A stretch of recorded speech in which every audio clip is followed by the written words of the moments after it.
오늘 또 저희를 불러주셔서 너무 감사합니다. 저희가 의지를 내어서 달려온 것도 있지만 하나님이 불러주지 않으셨다면 이 자리에 어찌 올 수 있었겠습니까? 하나님, 주께서 불러주심에 화답하여 저희가 왔사오니 들려주는 말씀에 귀를 기울이고 우리 삶의 방향을 주의 말씀 앞에 둠을 통하여 주님을 쫓아 살아가는 삶의 힘을, 그리고 주님께서 보여주시는 비전을 발견하는 귀한 예배가 되어질 수 있도록 인도하여 주시옵소서. 또한 오고 싶어도 여러 가지 일정과 상황으로 인하여 오지 못하는 지체들이 많이 있습니다. 어떤 곳에 있든지 간에 하나님을 예배하는 마음을 잊지 않도록 주님 이 시간 동일한 은혜를 다해 주셔서 모든 장소에서, 그리고 캔코의 어느 곳에 있든 하나님만을 높이는 우리 지체들, 우리 선교회 회원들 되어지도록 인도하여 주시옵소서. 오늘도 우리 예배 가운데 하나님의 크신 손길을 보여주실 것을 믿사오며 살아계신 예수님의 이름으로 기도합니다. 아멘. 예, 오늘 여러분과 제가 읽었던 본문은 예수님께서 고향에 방문하는 장면입니다. 여러분, 예수님께서 고향에 총 몇 번 방문하신 줄 아십니까? 물론 간헐적으로 방문하셨겠죠. 나사렛에서 방문하셨겠지만 성경에서 공식적으로 방문한 것은 2번입니다. 예수님께서 공생애를 시작하셨죠. 공적인 사역을 시작하시면서 만 3년 사역을 했다고 본다면 한 2번 정도 방문하게 되셨고, 처음 방문은 예수님이 시작하실 1년차 되실 때 정말 빠른 시점에 고향에 방문하시게 됩니다. 그때 이제 동일하게 제자들, 12제자가 다 픽업되기 전이었거든요. 몇 명의 제자를 데리고 찾아가셨을 때 배척당합니다. 들어가서 이사야서를 읽게 됩니다. 그리고 너희 말이 너희 귀에 이 말씀이 응답되었다. 본인이 메시아임을 시작부터 드러내는데 그 장소가 고향이었다는 거죠. 그래서 사람들이 분노하면서 네가 어떻게 메시아가 될 수 있느냐라고 절벽에 떠 밀어버리려고 합니다. 그게 이제 누가복음 4장의 이야기죠. 그리고 예수님께서 그들 사이를 갈라버립니다. 성경은 밀려고 하지만 그들이 할 수 없는 거거든요. 주님의 때 주님께서 원하는 그 자리에 오르시는 분위기에 사람은 예수님 어떻게 할 수 없습니다. 결국 이제 그 사람들 군중 사이를 꿰뚫고 지나가시고 이제 그 일이 무마되게 되죠. 그리고 오늘 여러분과 함께 읽고 있는 본문은 그 2년 반이 더 지났습니다. 이제 공생활 3년차 딱 진입 초쯤에 예수님께서 또다시 이제 자기의 고향 나사렛에 방문하게 됩니다. 많은 것이 달라졌습니다. 짧은 한 1년 반, 2년 사이지만 예수님에 대한 인기는 그전과는 달랐습니다. 처음에 갔을 때야 사람들이 몰라보죠. 그 시골의 빈부, 그리고 목수인 그가 내가 메시아다 할 때 누가 믿어줬겠습니까? 그러나 제자들과 함께 종횡무진하며 예루살렘부터 온 유대를 다니면서 신비적인 능력과 기적을 보이고 말씀을 탁월하게 전파하는 얘기들을 이스라엘 백성들 귀에 들렸을 때 그들은 정말 예수님이 메시아일 수 있다라는 생각을 하게 됐고, 그런 과정 속에 이제 종교인들과도 대치점이 생기면서 인기는 누구보다 하늘을 찌르는, 이제 대선이 다가오니까 각 후보들마다 엄청난 인기몰이를 하고 있지 않습니까? 그와 비교할 수 없는 인기를 보여주는 인물이 되었습니다. 그런 과정 속에 오늘 이제 고향에 도착하게 됐거든요. 그리고 오늘 예수님께서는 당당하게 제자들을 데리고 도착했다고 얘기합니다. 6장 1절에 보니까 예수께서 거기를 떠나서 고향으로 가시니 제자들도 따라가게 되더라. 금이 항양하고 있는 거죠. 랍비로서 어떻게 보면 굉장히 입지적인 성공을 거두었습니다. 짧은 기간에. 그리고 예루살렘에서 일어났던 그 수많은 얘기들, 그리고 갈릴리 인근에 있었던 많은 얘기들을 고향 사람들도 못 들을 리가 없었던 거죠.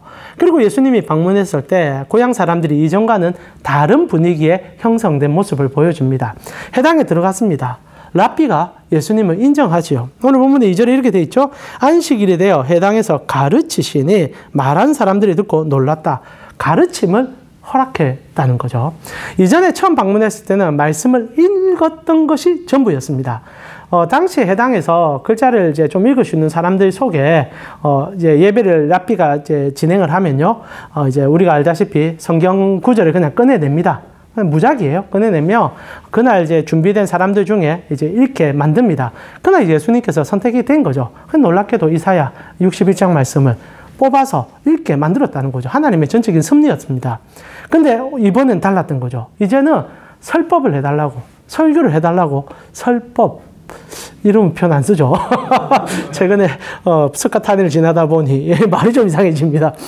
설교를 해달라 부탁을 한 겁니다. 그래서 예수님께서 설교를 하신 겁니다. 그리고 나서 사람들이 감동을 받았어요. 그리고 이렇게 얘기합니다. 많은 사람이 듣고 놀라 이르되 이 사람이 어디서 이런 것을 얻었느냐. 이전과 다른 분위기가 된 거예요. 설교에 집중한 겁니다. 이전에는 단순히 예수님께서 말씀이 성취됐다 얘기하니까 그냥 반발심에 울컥했는데, 이제는 걸을 수 있다는 생각 속에, 와, 예수님 설교 정말 괜찮다. 온 지역에서 예수님의 설교를 칭송하는데 그만한 이유가 있구나라는 얘기를 합니다. 그러면서 이런 평가를 내리죠. 이 사람이 받은 지혜와 그 손으로 이루어지는 이런 권능이 어찌 됨이냐. 깜짝 놀랐다는 얘기를 하고 있습니다. 2년 반 만에 천지가 개벽해버렸어요. 이제 예수님께서 고향에서 인정을 받고 있습니다. 근데 이게 웬일입니까? 갑자기 한두세 사람이 얘기를 꺼내기 시작합니다. 많은 사람이 얘기를 꺼낸 건 아닌 것 같아요. 두세 사람 정도가 먼저 얘기를 꺼냈는데 그게 3절의 이야기지요. 3절 우리 같이 한번 읽어볼까요? 같이 읽겠습니다. 이 사람이 마리의 아들 목수가 아니냐, 야고보와 요셉과 유다와 시몬의 형제가 아니냐, 그 누이들이 우리와 함께 여기 있지 아니하느냐 하고 예수를 배척하니라. 자, 처음에는 아마 몇 사람이 이런 수근수근 얘기를 했겠죠.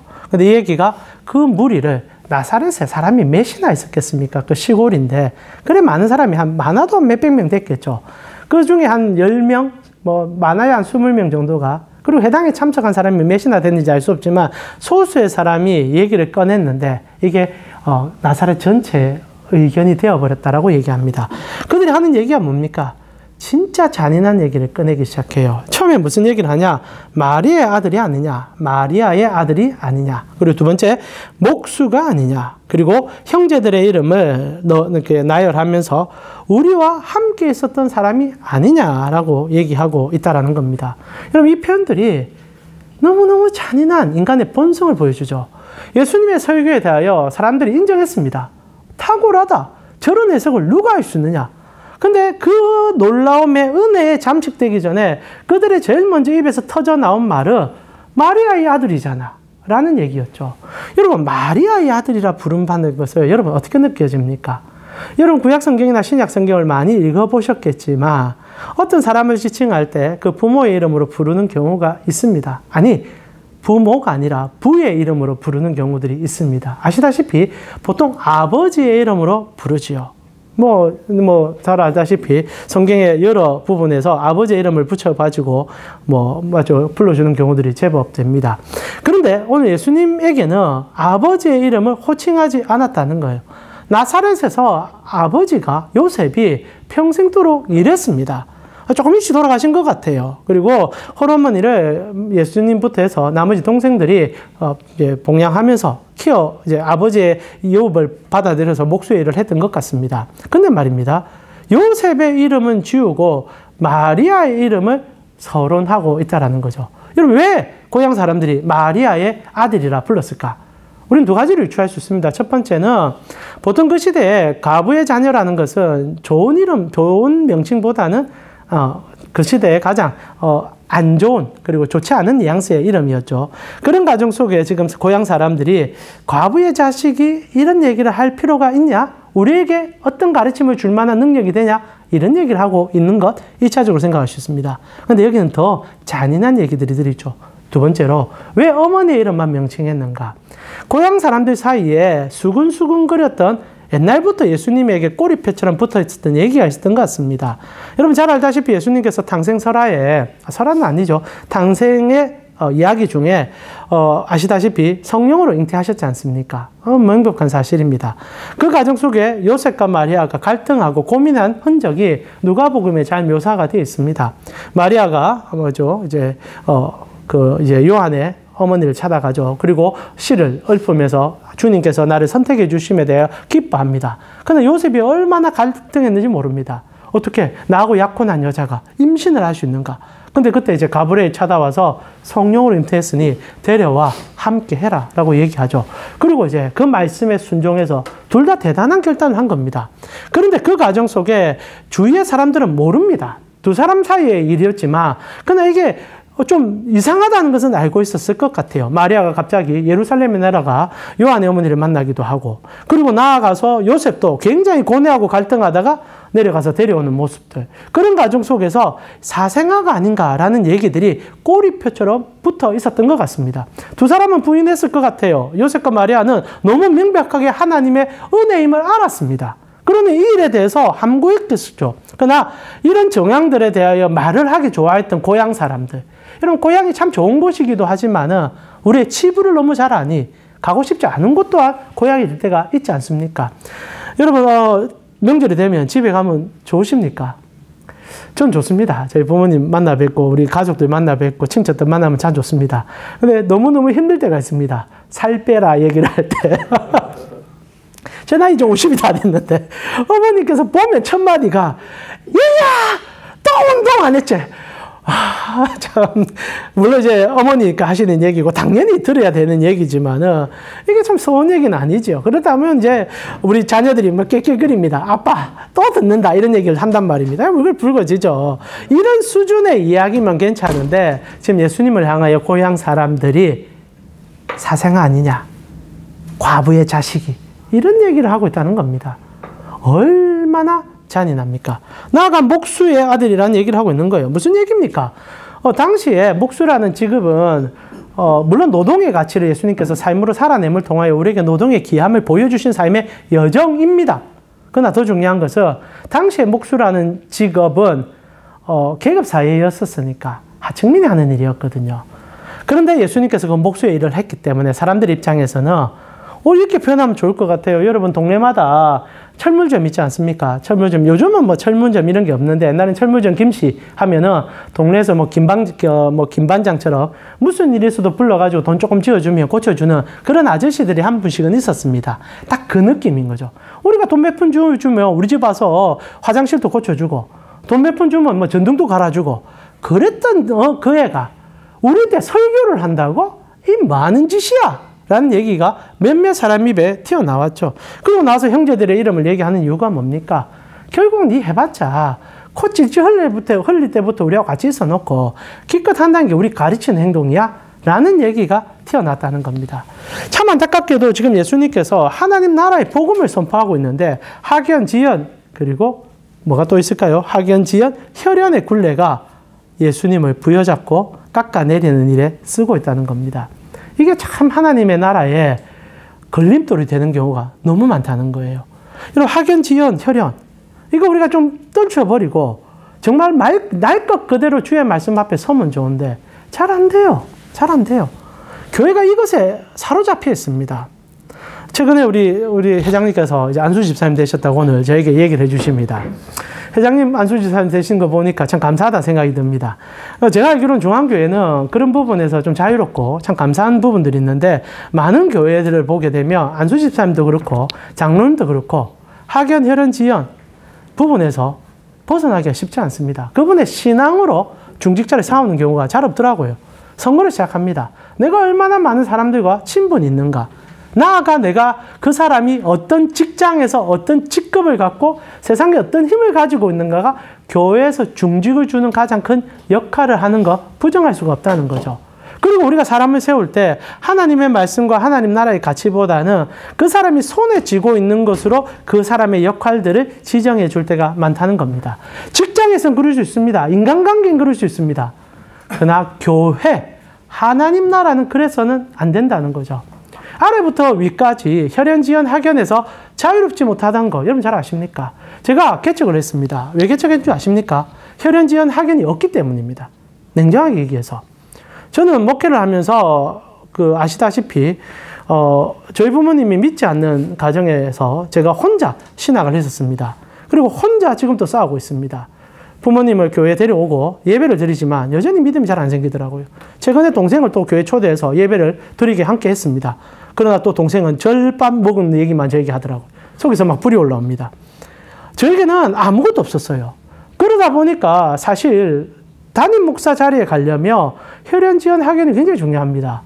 특히 학연 굉장히 중요해요. 저는 이제 총신신대원 나온 게 마지막입니다. 그러나 여러분 교회 담임 목사님들, 물론 이제 다 그렇진 않지만 보통 유학 보통 다녀옵니다. 적어도 성도 한 100명 넘어 되는 교회, 1000명 되는 교회면요, 이름을 어느 정도 알려지지 않으면 그 교회 명함도 못 내밉니다.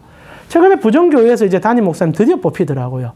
5년간 담임 목사님을 고릅니다. 왜요? 자기 교회에 맞는 목사를 뽑으려고. 맞습니다. 근데 그게 기준이 정말 영적인 기준이라면 저는 괜찮다고 보는데, 결국 지금, 이러면 안 되겠습니다. 또 한 교회를 제가 비난한 얘기니까 좀 애달프더라고요. 왜 저렇게까지 하는 건가? 꼬리에 꼬리를 물고 가방에 가방을 밀어야만 명함을 좀 내볼 수 있고, 물론 그것으로 밖에 기준을 삼고 평가를 내리지 못한 우리 한계성이 있겠지만, 그렇게 하지 못하는 정말 말씀 안에서 말씀에 무릎 꿇는 목회자들이 힘을 쓰지 못하는, 여러분, 제가 목사니까 목사 얘기만 해봅시다. 목사가 뭘로 사랑받고 무엇으로 인정받는다 생각합니까? 말씀의 깊이, 기도의 영성? 아니에요. 성도 숫자입니다. 제가 여러분에게 설교하러 옵니다. 여러분 그래도 저를 사랑해 주시고 저를 이뻐해 주셔서 너무 감사해요. 근데 어느 날 이규현 목사님께서 여러분에게 수요일날 설교한다고 저하고 바꿔서 옵니다. 제가 우리 수영로교회 이규현 목사님과 친분이 있어가지고, 목사님 한 번만 좀 와주시죠. 오늘 여기 다 찰 겁니다. 아마 우리 캠코에 수영로교회 다니는 분들 제법 많을 거예요. 이규현 목사님이 온다고? 꽉 찰 겁니다. 나아가 고정적으로 온다 생각해 보십시오. 여러분, 어떻게 하든 이곳이 꽉꽉 차고 미어타지 않겠습니까? 제가 미안합니다. 이름 없는 목사, 작은 교회 목사니까 우리 지금 선례가 이렇게 되어 있습니다. 여러분이 안 옵니다. 안 옵니다. 왜 안 올까? 제가 곰곰이 생각해봤어요. 학년 지연 혈연이 없기 때문이에요, 제가. 없기 때문이에요. 제가 정말 여러분 긴 꼬리가 있고, 저희 교회가 한 수천 명 모여가지고 매주 여러분에게 또 서포팅하고, 제가 명찰 있게 이름 있고 라면, 제가 한번 설교 한번 듣고 싶어서. 제가 한번 가장 충격적으로 느꼈던 사건이 하나 있습니다. 제가 섬겼던 교회였던 부목사님께서 설교를 가지고 지적질을 굉장히 많이 당한 목사님 한 분 계셨습니다. 제가 들고 설교 잘 못해요. 그리고 좀 언변의 능력이 좀 떨어집니다. 근데 너무 잔인할 정도로 담임 목사님이 설교를 가지고 부목사님을 괴롭혔어요. 공부도 많이 했어요. 그리고 가방끈도 제법 긴데 언변이 조금 약했습니다. 근데 하루는요, 이분이 설교하고 올라갔다가 그날 또 담임 목사님한테 지적질을 당했어요. 그 내용이 뭐냐? 설교를 왜 그따위로 구성했냐? 그게 성도들에게 필요한 말씀이냐? 그자 그분이 딱 한마디 했어요. 목사님, 오늘 설교 이동원 목사님 설교 대독한 겁니다. 얘기하는 거예요. 그러니까 담임 목사님이 깜짝 놀랐고 아무 말 못하죠. 왜? 이동원 목사님 아실지 모르겠는데 서울에서 또 유명한 목사님이고 지금 은퇴하셨지만은 강해 설교로 한국교회를 뒤흔든 분입니다. 그분 설교집을 가지고 그대로 읽은 거예요. 그리고 평소에 그 담임 목사님이 나는 나의 설교에 가장 멘토로 삼는 분이 이동원 목사라고 얘기했던 거예요. 근데 이동원 목사님 설교를 대독해도 그 사람의 형상, 그리고 그 사람의 가치, 그가 나의 부목사라는 그 생각 때문에 깎아내리고 흠을 내고 그리고 미워하는 모습을 제가 보면서 진짜 우리가 어떤 가치에 우리가 무엇을 향하여 나아가냐 질문을 하게 되었다는 거죠. 교회가 이럴지언정 여러분이 소속된 장소에서는 얼마나 심각하겠습니까? 이게 고쳐지지 않는다는 거죠. 그런 과정 속에 오늘 예수님께서 제자들에게 모욕적인 행동을 당하는 모습을 보여주고 있으면 우리에게 시사하는 바가 크다 생각합니다. 사랑 우리 캠코 선교회 지체 여러분, 예수님께서 지금 2년차, 3년차 될 쯤에 제자들을 데리고 가셨거든요. 이래 될 걸 모르고 데려갔었을까요? 그 질문을 해보자는 겁니다. 예수님께서 이제 요 가셨다가 몇 달 후에 십자가를 지시게 됩니다. 그럼 제자들과 함께 가서 고향에서 좋은 시간을 보내도 될 건데 왜 하필 망신당할 걸 뻔히 알면서 실제로 예수님께서는 고향 사람들과 엮여서 좋은 일이 한 번도 없었어요.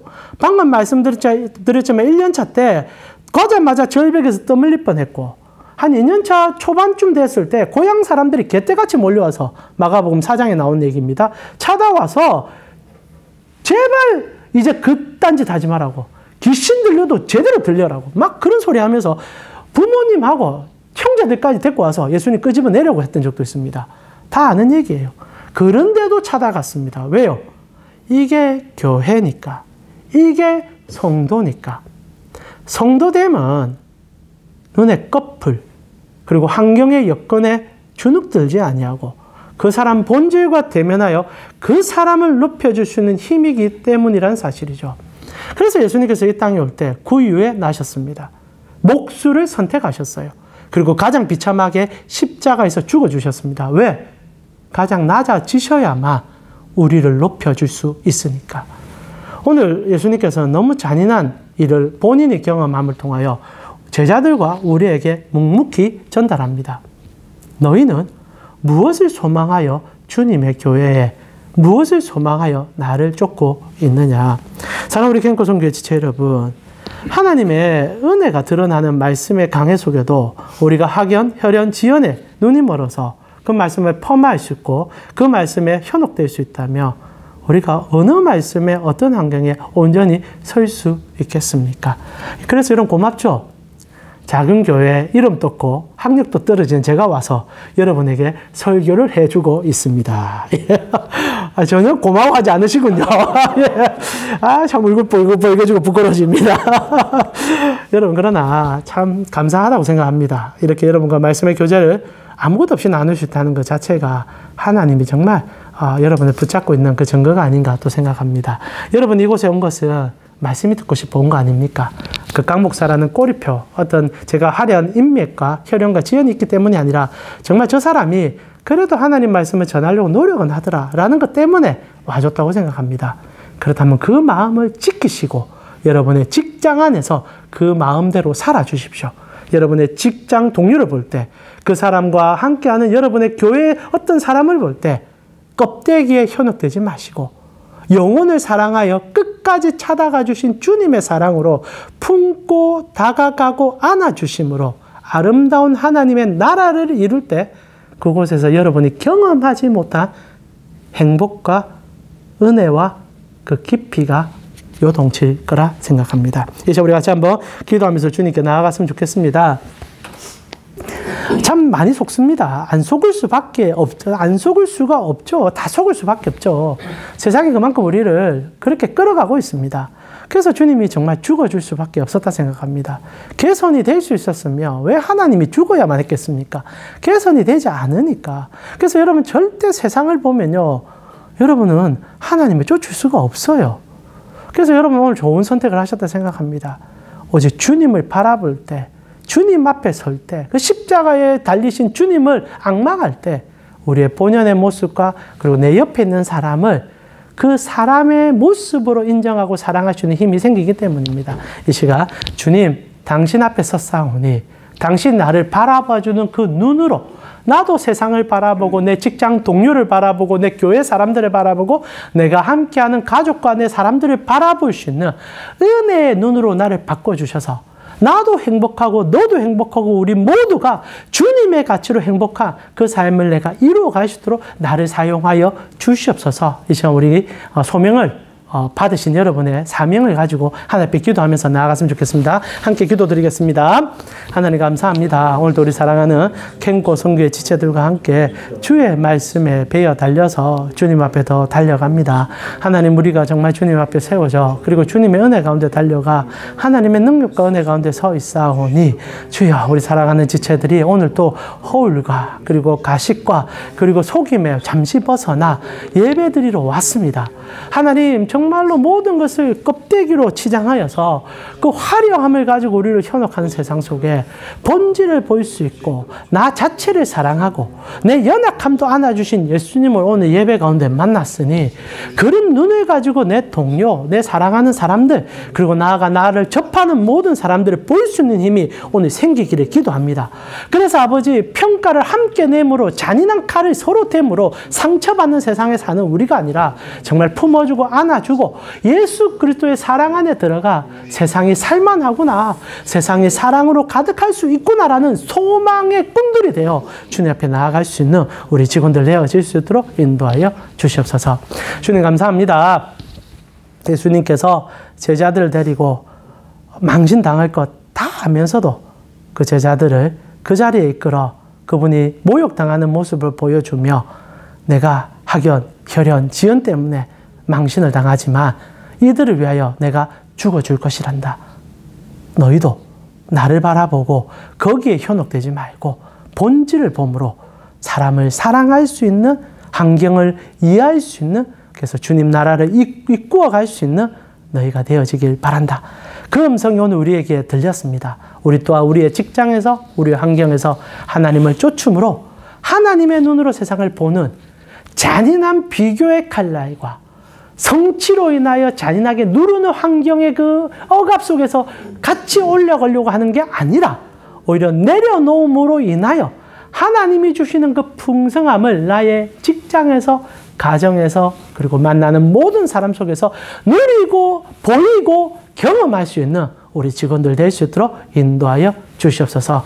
지금은 우리 주 예수 그리스도의 은혜와 하나님 우리 아버지의 무한하신 사랑과 성령님의 감화, 감동, 교통케 하심이 주님의 낮아지심으로 우리가 높아지심을 알고 우리 또한 주님처럼 낮아짐으로 세상을 섬기고 세상을 사랑하고 세상 속에 들어가길 원하는 캠코 선교의 지체들 머리 위에 지금부터 영원토록 함께 있을지어다.